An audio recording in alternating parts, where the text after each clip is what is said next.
Hey everybody, Isaiah Colton here with another episode of the Renegade CEO Podcast, where I bring to you unique people every single week that are just doing big things in the real estate space. And I'm really excited to have Kyle Robertson here today with you. His story will speak for himself, but just a little bit of his background. He came up as a real estate professional, started up a team, has been extremely successful, which would be an understatement, in residential real estate, and then made the transition to becoming a real estate investor, and has done that on an extremely high level. And today's podcast is all about limiting beliefs on what I see real estate professionals, how we're in the industry, but we're not taking advantage of the number one wealth creation tool on the planet, and that's real estate investing. And so what we want to do is kind of walk you through that process, kind of what Kyle's done, what I've done, and to make that transition, and really make sure you walk away with 2025 is hopefully part of your business plan, a part of your wealth creation plan moving forward. So Kyle, thanks for joining the podcast. I really appreciate you doing this podcast here today. Isaiah, I really appreciate you having me on, man, and hopefully we can give some advice to some of these people that may be sitting on the sideline and get them to start investing in 2025 and create that financial freedom that we're all looking for. I love it. Kyle, I think it's really important because oftentimes when you hear successful people, it's easy to like discount what it took to get there. And so I'd love that people hear about your journey a little bit before we actually dive into the content. And just curious, starting off with why the hell did you get in real estate in the first place? What was the trigger to be like, hey, I want to be a real estate professional? I'm really curious about that, given your success. So it's kind of a funny story, yo. So I grew up in Iowa, then I went to the University of Iowa, graduated from school, moved out to California. We owned two companies at the time, a vending company, and then we had a clothing company. Wanted to go nice. pursue that. Unfortunately, that didn't work out the way we expected, but needless to say, I learned a lot. But there was one thing that stood out when I moved out to California, a guy named Tom Gagne, who was a real estate agent that I had met when I first got my first property out there. And he was one of the coolest dudes out there. He wore a Hawaiian t-shirt, cargo shorts every day, and flip-flops. And I'm like, man, I want to be this guy. So after I moved back home to be with my wife, back where I grew up at, I'd started a small auto detail company, not a very good idea, but needless to say, we did. And then at that point, I was kind of looking for my next job or my next business. We had owned landscaping businesses, and like I said, vending and clothing. So I was looking for my next job, and I'm like, you know what? I think Tom lives a pretty good life, so I'm going to check out this real estate thing. So I got my real estate license in October of 2013. At the very end, sold one house the first 3 months that I was there. Nice, man. That next year, pound the pavement, man. And I'll be honest, I spent a lot of time, and I only sold 13 houses. I was at a big mom and pop shop that really didn't give you any opportunity unless you had already hit. I think they wouldn't give you leads until you had done 50,000 in GCI, right? But obviously, if you have zero, it's kind of hard to get to 50. And I just didn't. So you're just grinding it out. Your willpower. You're just trying to figure it out. No real guidance type of thing is what I'm hearing. 100%. And then I learned, right? Then I learned that open houses were a key to getting to more conversations. The more conversations I had, the more deals I could get done. Then the next year I did 31, and then I did, I think, 62, then 78, and then 162. Right. And then at that point, I realized I needed to grow it. I just got it. That's freaking awesome. And it was just leveraging time. And that first next step was hiring an assistant, which happened to be my sister. I had interviewed 10 different assistants, and I was just like, man, if I'm going to give somebody the keys to my business, I want it to be somebody close. And that's was that hard for you? A lot of people have trouble with that first hire. Just because you do things a certain way, you have a certain quality problem, a certain process. Walk us through a little bit of how'd you overcome that hurdle?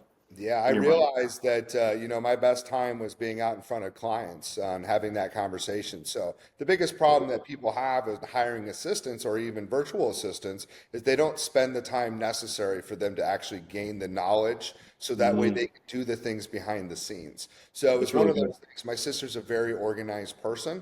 My mother passed away when I was 12 years old, and this is my oldest sister, so she was kind of like a mother figure to me for many years, and obviously throughout my life.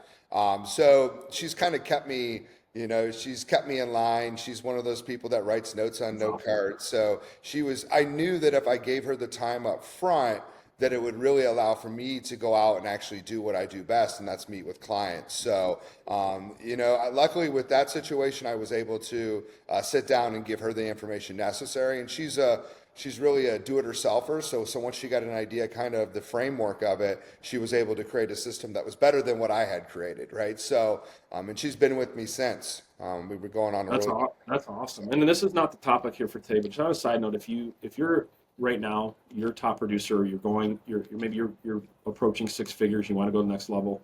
Maybe you tried hiring an assistant before, it didn't work out. It's just like anything else. It doesn't mean that hiring an assistant was the wrong thing. You just got to find the right one. And it sounds like what you did is you found the right one, and it was a game changer for you. 100%. If I look at anything pivotal, don't get me wrong, me pounding the pavement, being able to go out there nights and weekends and work when other people didn't want to work. And that's the thing in this business, right? We have so much opportunity, but it's up to us to show up every single day and go out there and That's right. do the things necessary to get it. But it was an absolute game changer. And if I look at the trajectory of where we went, that was the first hire that really allowed me to expand the horizons and take my business to the next level. That next year, we more than doubled our production after I hired her. And that's when I knew I was like, man, the leverage of big power. question is, sorry, go ahead. Yeah. No, the leverage of giving people a platform so that way they could be successful is the key, right? And I think sometimes people look at that as a negative thing, and it's like, no, bring positive, impactful people into your life, and it'll only improve everyone's life that's involved, not just the team leader or the person that has the assistant. It's about providing benefits for everyone, right? And that's really what I'm talking to. My sister was able to create a different freedom. She was in a teacher beforehand. Now she's able to work from her house. She's able to do a lot of different things that she wasn't able to before. And we all win together. So yeah, I love one of my favorite trainings to do is to break down how many jobs and how much money we actually move through the economy as real estate professionals. Oh yeah. And when we think about it like that, it's actually kind of pretty rewarding. We're not only helping, obviously growing our own business, but we're helping the whole local economy around us. A lot of these people wouldn't have jobs if we didn't do our job well. Oh, yeah. So the better we do our job, the more jobs we provide other people. It's really kind of a cool concept to think about it that way. So I love that mindset. So my next question is like so you had success, and I mean, did you just wake up one day and you're like, you know what, I'm just gonna become a real estate investor now, or like what was that transition like? Yeah, so I guess the backstory. So we got to 162 deals, and that's when we started the team, right? And then started the team, be able to create other opportunities that came in, and we're doing over 700 transactions a year. So a lot of different opportunity coming. Folks, did you hear that? 700 yeah. transactions a year. I hope everybody heard that. Go ahead. Yeah, man, crazy. But they say 2 closings a day keeps the doctor away. So, but it just depends.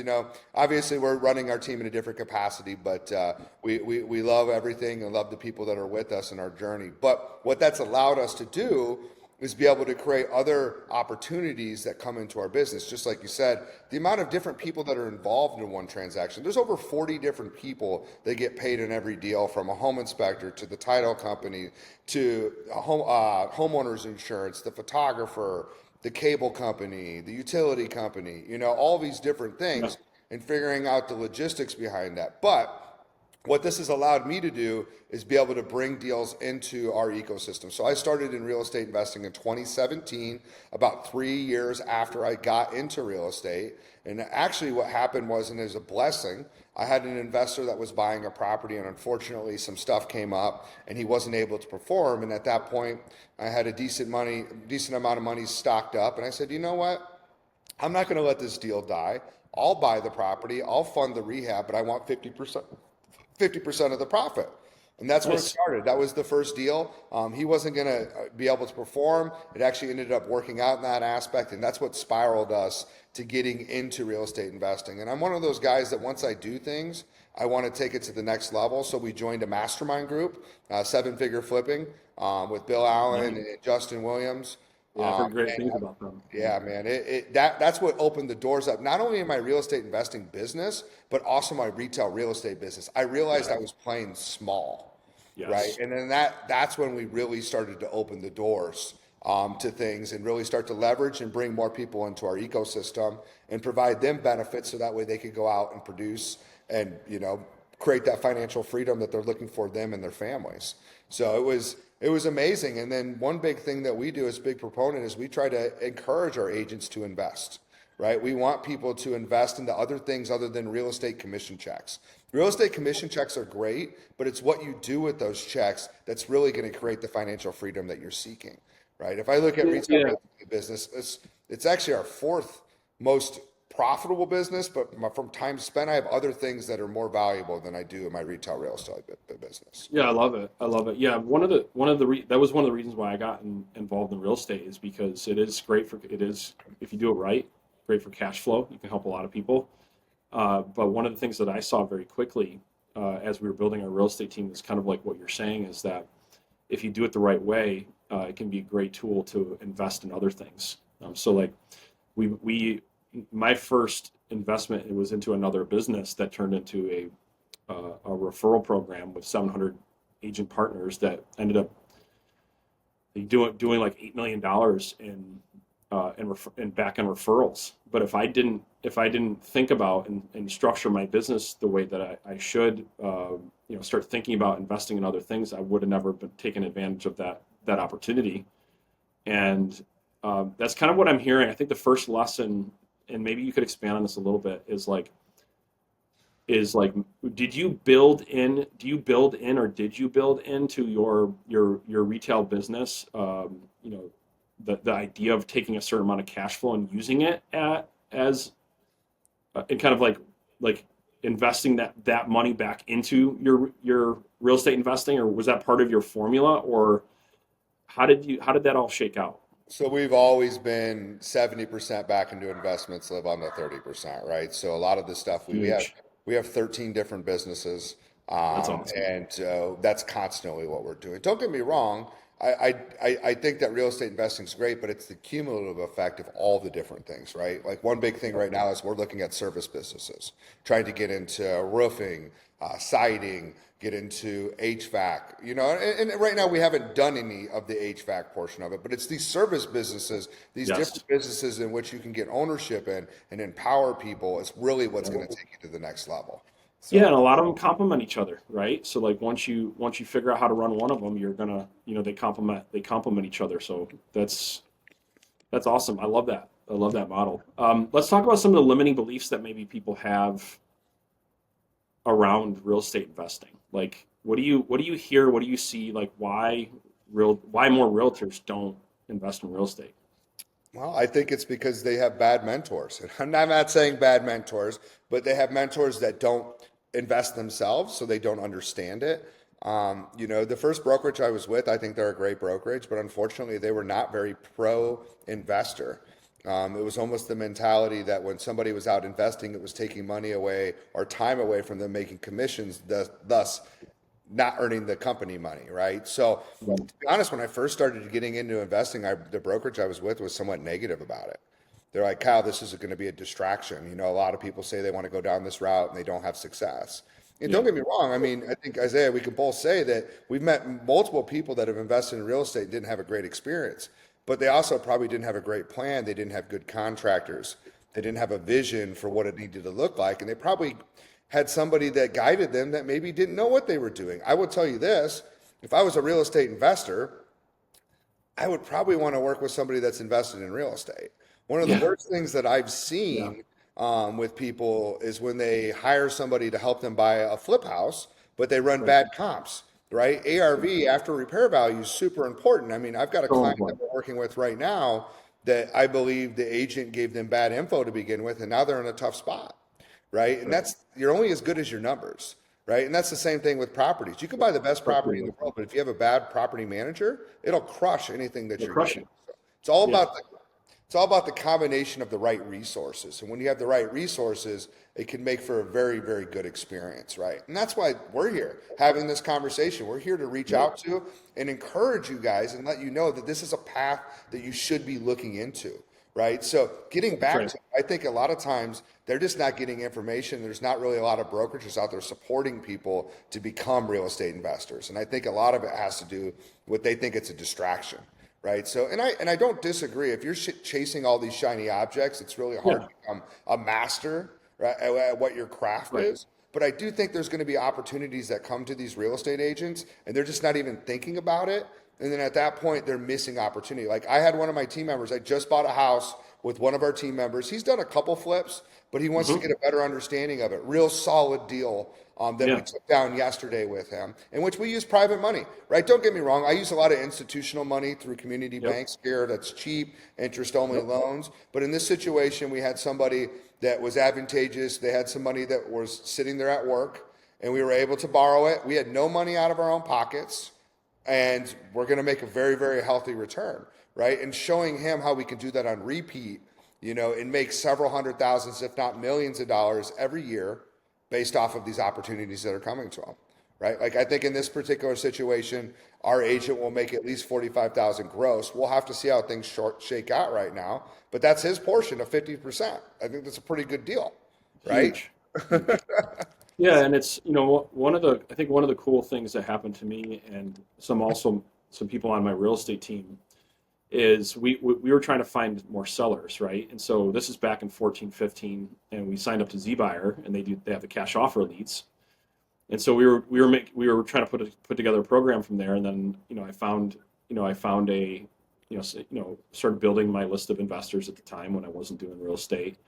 But then it just hit me in the head. It's like, wait a second, these are really good opportunities. Why can't I try to do one of these for myself? And so what was interesting, and you said this earlier, but I don't think people caught it. I want to make sure people caught it if they're listening to this, is it actually gives you more opportunity with your retail business. Because for us, it became a hook in the door because we were able to, for 470 owners, for expireds, for anyone that would say, oh, bring me a buyer. I could legitimate now because of my relationships. I could never be in a situation where I couldn't get in the door because I didn't have a buyer. I would be open and honest with them and say, well, we have a couple different options. We have an option that you could get a cash offer. I could present that to you and then also show you what you could get full market retail and show my marketing plan to you, how I'm different, so on and so forth. But I can't even calculate the number of times that I got in the door because I had opened up other options, right?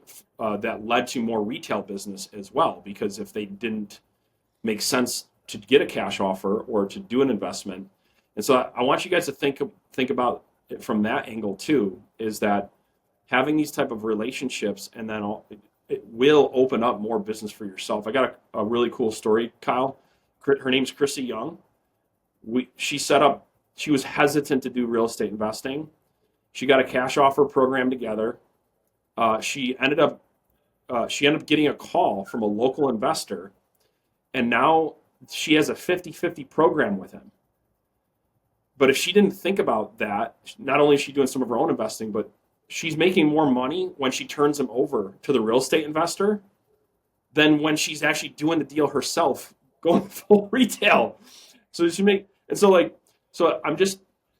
for anyone listening to this, there are steps you can take to work towards this process too. And so maybe Kyle, like a little bit about some of the steps that you took, and I'd like people to know where you're at now, like what you're doing now. First step was I partnered with somebody that knew the construction side, right? So I'm not saying run into this thing with arms wide open, not knowing, because there's three components really that we need to focus on, right? Obviously the acquisition, we need to make sure that we're buying it correct. We need to focus on what it's going to cost and who's going to do the rehab, and then disposition. How are we going to sell it in the most amount of money in the least amount of time? Right? So typically there's going to be two people that are involved, right? That being the contractor and the real estate agent. So my recommendation is, just like I did to begin with, is if you could find somebody to partner with a contractor like they did in this deal that you're talking about, it's a lot easier to get your foot in the door. And then at that point, you can start to learn, right?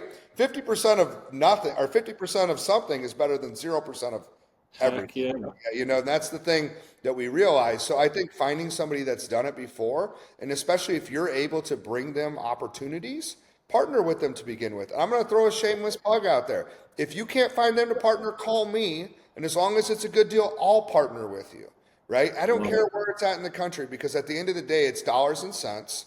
We can run comparables. We can look at what's going on in that market and we can make a decision based off of it. I don't buy anything on emotion. Everything is based off of math. And I explain that to our seller, just like Isaiah was talking about. We run an instant offer program or a guaranteed sale program, whatever you want to call it. Every real estate agent should have this, right? Yes. And if you personally cannot perform, go talk to other people that are performing and figure out how you can do a joint venture. It's called a JV. That's typically what people say. And you can figure out, go to your RIAs, go to your real estate investment groups in your area. I promise you, you'll find people with money. And the more conversations you have, the more opportunities that will come up. Where we're at now, man, I'll be honest. I mean, we're blessed. We used to not chase, but we would go after smaller deals. Now we're looking for the bigger deals.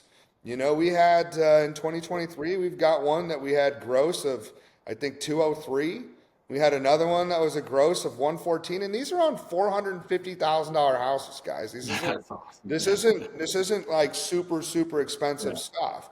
I mean, just off of 10 deals, well over 660,000 in additional income, Not right? bad. So Not bad for one business, right? Just no, one and, business. and to be honest, we don't put a ton of time into it, right? Right. So we Right. have contractors that have worked with us for a long time, in Right. which we rely on. Sometimes deadlines get pushed a little bit, but for the most part, it's a pretty smooth operating machine. And that's what it's all about, is creating a good team. When you have a good team, you Yes. can have successful projects, and when you have successful projects, you can have a really good life. I promise you. And the money in real estate investing is different money. It's money in which, don't get me wrong, there's some agony that happens with it, but I find it to be a lot more enjoyable money than retail real estate commission checks. Yeah, it's a lot less emotionally packed, right? There's that's what I've found is that there's more. It's like it's more based around the numbers. You're having numbers conversations, and there can be obviously things that happen along the way, but that goes to your point of having the right system in place. How I like to train and coach a system, because that's what I'm hearing, is you have really good systems in place for all of your businesses. I can just tell by the way that you're talking. And anything that's ever went wrong in any one of my businesses, it's either by three things: people didn't have the right people, or the right people and they needed to be equipped.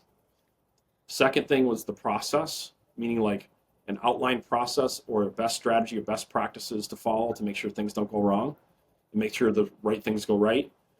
And then the tools, making sure they have the tools in place. And I think that's really what I'm hearing you say. As long as you just get the right people, process, and tools in place, you can. It doesn't have to even be a big distraction. No, not at all. It doesn't have And to be a it's big just, distraction. it's, man, if you have the right team, dude, you could literally put just a few hours a week on Yep, overseeing the project, and that's it. And especially if you're that's it. doing joint ventures to begin with, and you have honest partners, right? I don't partner in businesses; I partner in deals. Love it.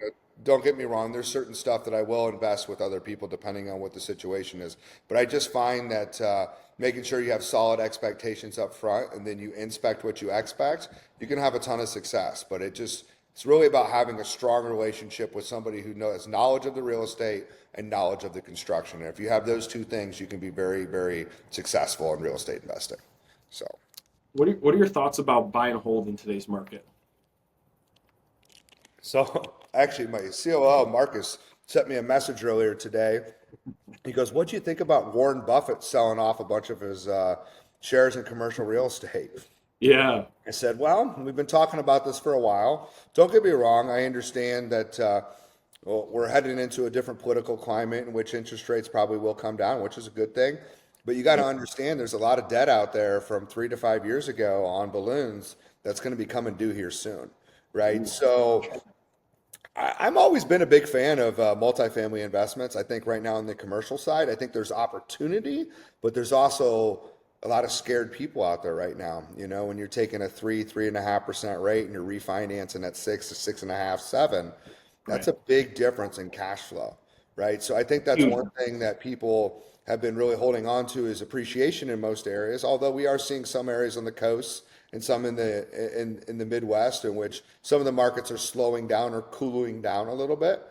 There's definitely a lot of overpriced inventory in Florida. So there's some concerns. I mean, I have some real estate investor friends that are having to sell some properties at a loss, but it's just about buying with different strategies. So I think Right. as long as you keep that in mind, you'll win with anything that you decide. And that's the great thing about real estate. There's multiple different disposition strategies.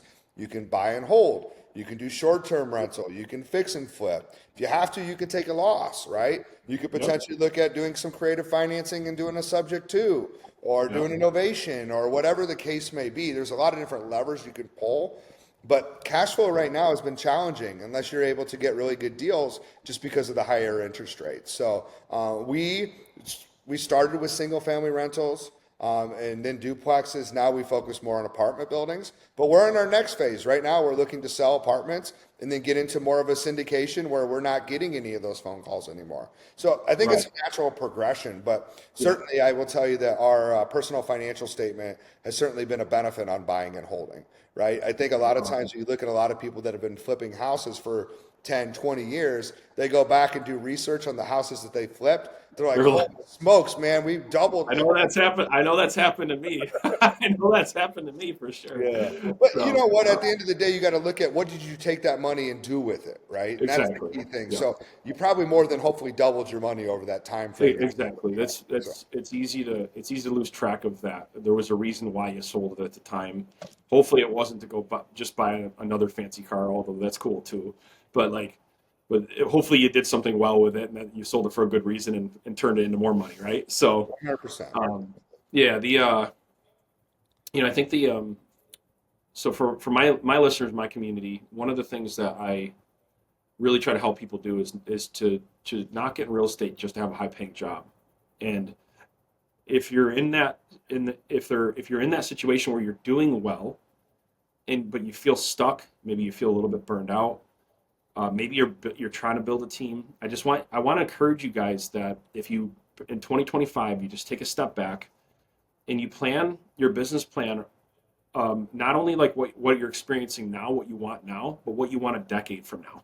I could tell Kyle makes decisions based on what he wants to see and happen in his life a decade from now, not just from today. He's going back and forth, and I think that probably helps our decision making. So for my audience, I want to encourage you guys, if it's a marketing assistant, to give you the first step of leverage to scale to get your, or maybe you've already done that and now you have to add an inside sales agent, or maybe you have to hire a buyer's agent, or whatever that next step is. I want to encourage you to take it, because all of this conversation, there's one word that Kyle he hasn't said it necessarily, but he's saying it, and that's leverage. He has found ways throughout every part of his life and his business to get leverage, and that's how he's been able to build multiple businesses, including real estate. So I'm hoping that my audience is hearing that and the power of that, and then also too is that we go through a lot. I mean, real estate it's a lot. If you're actually going out and getting it, and you're a go getter and you're trying to make it happen, it's a lot. And what I don't like seeing, Kyle, happen is seeing people who are making a lot of money top line, but they're not thinking about creating wealth, right? So I work with a lot. You do too, but you work with a lot of solo real estate professionals. They're making good commissions, but they don't have anything to show for it, and they've been doing it for 5-7 years. Like, can you speak to that a little bit? Like what, how much? I don't even know how to say. It's like, at what point do you not decide to be broker at a higher level? Yeah. And You get what I'm saying? and that's what happens, right? Naturally, as Yeah. people's incomes increase, Yeah. they've got this champagne budget now, and they're out there spending money. And I mean, that's one How did thing you I'll tell prevent you. that from happening to you? Like Yeah. maybe that's the question I'm looking for. Yeah, so What was your mindset? I have commitments. So I like to use the word commitment rather than Yeah. goal. Mm, I'm 37 years old. I mean, I told my family that at 40 years old, I want to be semi-retired and have the things set up necessary. So we had a game plan since the moment I got into real estate. Never wanted it to be a 30-year or 40-year career. I want it to be something in which I can empower other people, which empowers my family to grow the way we want. And those small hinges open big doors mentality that will change your life. I've got one investment that I made back in 2019 that completely changed the trajectory of my life. I had a college professor once tell me he worked for Bob Parsons with Parsons Technology, who owns GoDaddy. And wow. this sticks with me forever. But this professor told me, he goes, Kyle, the worst decision that I ever made, he goes, is that there were 7 people getting ready to leave Parsons Technology. It was a $250,000 investment. He goes, I had the money and I didn't do it. He goes, Mm, 3 years later, they sold that company for $256 million. And he goes, that's the one biggest regret that I ever made. And I'll tell you what, that college professor changed the trajectory of the way I think about life, think yeah. about business. I'm willing to take everything to zero, right? And that's what is the difference between high level entrepreneurs versus people Mm, who just want to maybe create their own hours or whatever the case may be. And don't get me wrong, there's multiple reasons for doing what you're doing, but I promise you, if you go out there and take risk in life and you're willing to figure out what's going to happen if it doesn't go the way you want. That's what's really going to set you up for that true financial freedom. And just look around, guys. And I'm not saying this negative to anybody, but there's a lot of real estate agents that have been in the business for a long time. And it yeah. probably has a lot to do with not taking that money and investing it into other things. And that's why we live off a very small percentage of what we make and we reinvest the shit out of it. Right. And that's what we really, really focus on. And that's what's created the opportunities for us to be able to think about semi-retiring in 2.5 years. Right. My If you don't daughter, mind me asking, I went if through you a don't mind lot. me asking, do you have a percentage? So, like for example, my structure is different. So I have a holding company that owns other companies, and then I have money that flows up to a trust, and then I have different things that happen in that trust, and then I take essentially income from that trust. But I never take more than 50% of what is left over, um, or a certain dollar amount. Do you have a percentage, or is it more of just a dollar amount so you feel comfortable? Do you recommend starting with percentage, or like how did Yeah, you I do think your? certainly starting with the percentage of what you're making and reinvesting the less, right? So I think if you could get to Yeah, 30%, living off the 30%, and then keeping the other 70, putting a portion away for taxes, certainly will put you in a good position. I promise you, if you're pounding the pavement, you'll be able to live off that 30%, right? And that's the yeah. reality is that the people that That's get the limiting thinking, rewards, right? That's the limiting thinking, right? people I who think get that's rewarded, the people that get rewarded in this business are the people that are willing to drive the furthest away for the least amount of money. They're in it for the relationship, right? And when you're in relationship. this business for the relationship, it'll blow the doors open for you, right? I think that I hear a lot of people like, I wouldn't do that. It doesn't pay enough. Like I can promise you, those ones that don't pay enough will eventually pay enough, right? And that's the mentality that I've had in my life is that I always go out with good karma. I'm willing to give I love people that. information and then it's up to them to do something with it, right? And that's I think a limiting belief that we all have is that if we tell other people about what we're doing to have success, it's going to take away from our success. That's actually the biggest problem that most people have with growth, right? Mm, They're so concerned that other people are going to find out. And they actually find out, that's when your true growth is going to happen. When you inspire and impact other people, that's when you really get that true fulfillment that you're seeking in life, right? And that's what you mm, get through running a real estate team, through having employees. You get to pour into people and hopefully leave them better off than when you found them, right? I That's love that's that. what this is all about. That So is what it's all about. And I think that's a good transition is if somebody either wanted to do a deal with you, or it sounds like you guys are doing something big with Epic right now, expanding your team.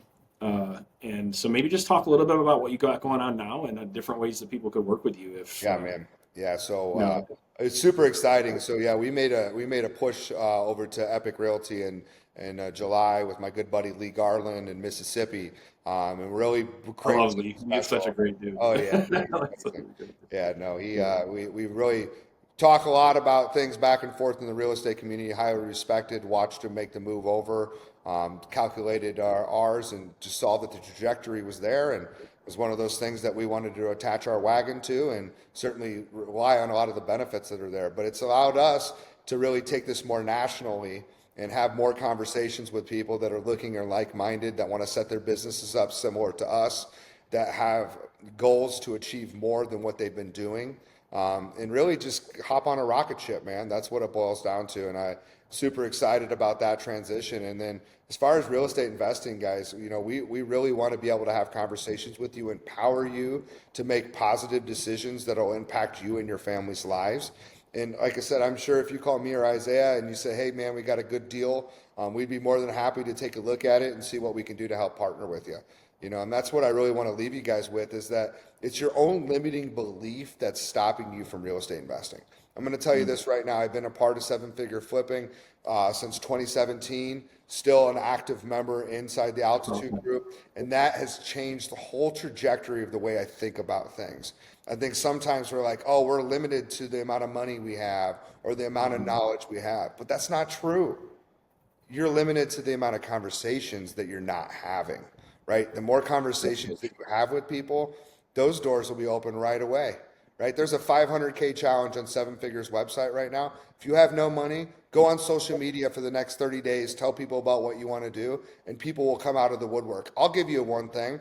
So I do that occasionally. I'll go on there and talk to people. Like I said, we use mostly institutional money, but I always want to make sure if we have opportunities that we have private money, we want to help other people get good returns on their money rather than it sitting in there and losing money, right? What's $1 million in the bank been doing the last year or a couple of years?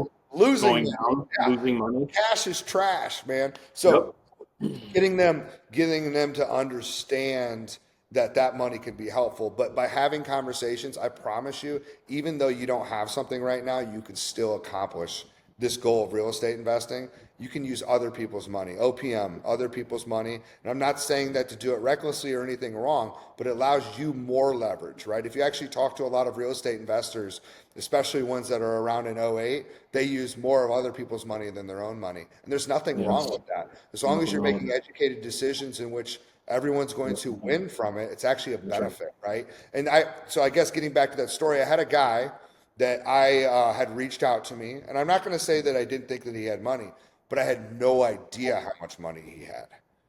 And it was one of those things. He called me up. He's like, yeah, I got over, X amount in the bank. I'm like, what, really?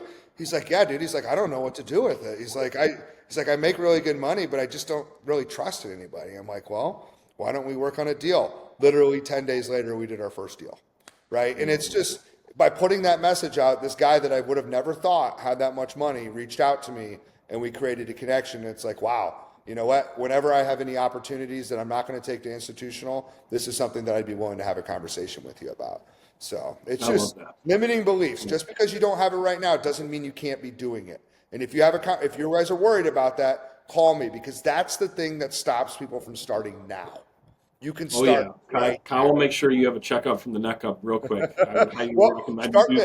Start this. Start having your own instant offer program where whenever you go in, that being an option, hey, I can sell it for this on retail market, or I have investors for this, right? We can be that, or you can find investors. And then once you start having deals come in, then you'll start to realize, hey, I need to stop giving these to other investors, and I need to take them down myself or with these investors. Right? And just like that lady said, she's able to get 50% of a deal from a contractor that she was doing business with before, right? Because the contractor realizes she's doing volume with him. Yeah. And the contractor realizes that they would have never got the deal unless she brought it. So that's why they're willing to partner, because some people are like, why would they give up the money? Well, it's because they found the deal, right? I'd rather do more deals at 50% than only do one, right? So heck yeah.